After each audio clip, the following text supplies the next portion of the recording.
বিসমিল্লাহির রহমানির রহিম। হে সমস্ত জগতবাসী, বিশ্ব আধ্যাত্মিক জ্ঞান সঞ্চার দরবার শরীফ হইতে আমি চাঁদনী চিশতি।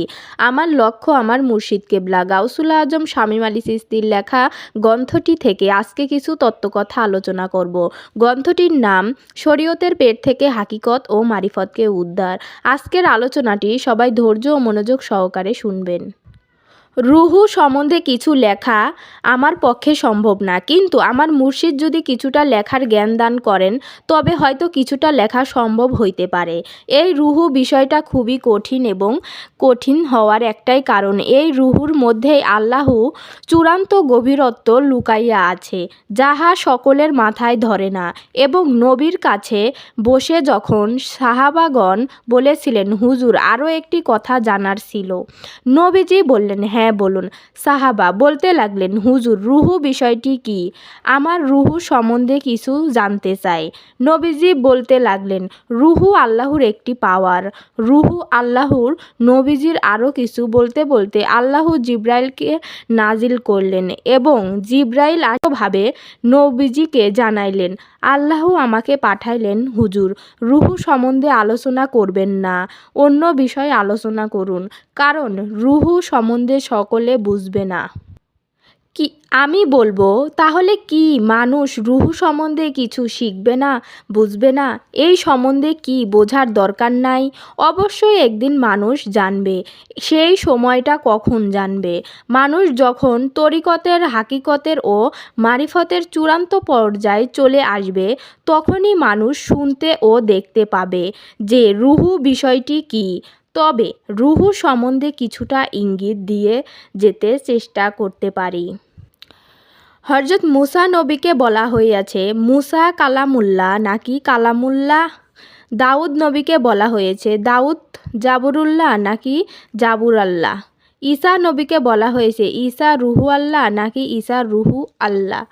মুহাম্মদ নবীকে বলা হয়েছে মুহাম্মদ রাসূলুল্লাহ নাকি মুহাম্মদ রাসূল আল্লাহ।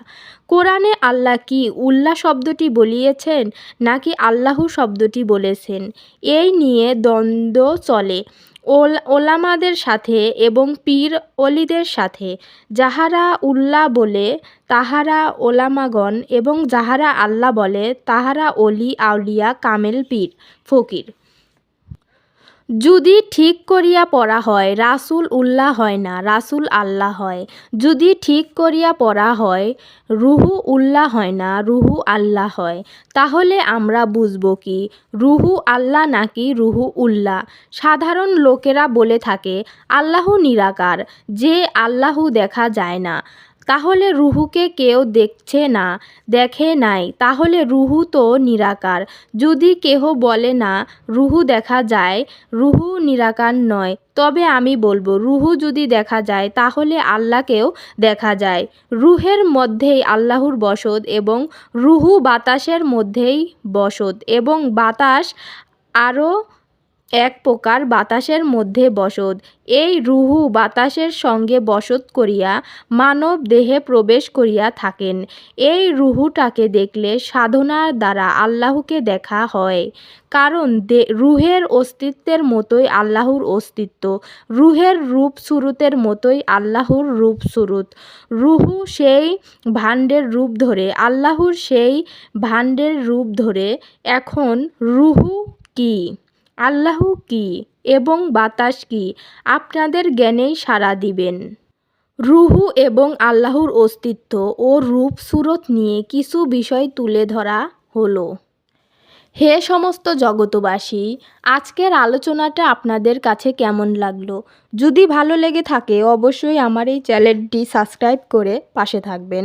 সামনে আরও ভালো ভালো আলোচনা পেয়ে যাবেন। সর্বশেষ সকলের চরণে হাত রাখিয়া একটা কথাই বলতে চাই, আল্লাহু গোপনেরও গোপন। সেই গোপনকে পাইতে হলে অবশ্যই একজন কামেল মুর্শিদের কাছে যাইয়া বায়াত গ্রহণ করুন। বায়াত গ্রহণের মাধ্যমে আল্লাহকে লাভ করুন। সকলেই সুস্থ থাকবেন, ভালো থাকবেন। আল্লাহ হাফেজ।